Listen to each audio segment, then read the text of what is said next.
আজ আমি ফজরের পরে হাঁটতে বের হলাম। হঠাৎ করে আমার মনে পড়লো যে ফজরের পরে এত সুন্দর হাওয়া, এত সুন্দর পরিবেশ, এটার কারণ কি? তখনই আমার মনে পড়ে গেল নবী করিম সাল্লাল্লাহু আলাইহি ওয়াসাল্লামের বর্ণিত সেই হাদিসের কথা। যেই হাদিসে নবী করিম সাল্লাল্লাহু আলাইহি ওয়াসাল্লাম বলেছেন, হে আল্লাহ, আমার উম্মতের জন্য সকাল বেলায় বরকত দান করুন। তিরমিজি। এর মানে ফজরের পর সময়টা বরকতময় ও রহমতের সময়। এই সময়ের বাতাস, পরিবেশ, মন সবই শান্ত লাগে।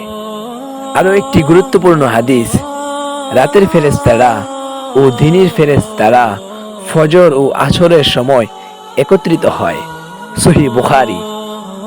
তাই ফজরের সময় এক বিশেষ রুহানি পরিবেশ তৈরি হয়।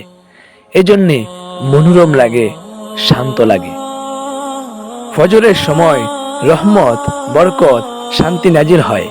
এজন্য মানুষ অনুভব করে যেন একটা আলাদা প্রশান্তির বাতাস।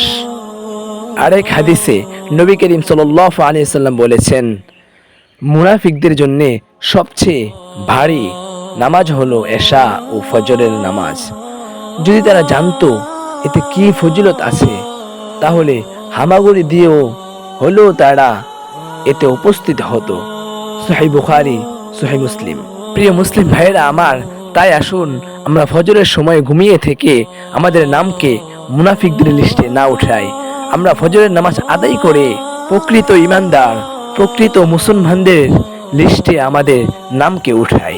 আল্লাহ তাআলা আমাদের সকলকে বুঝার তৌফিক দান করুক।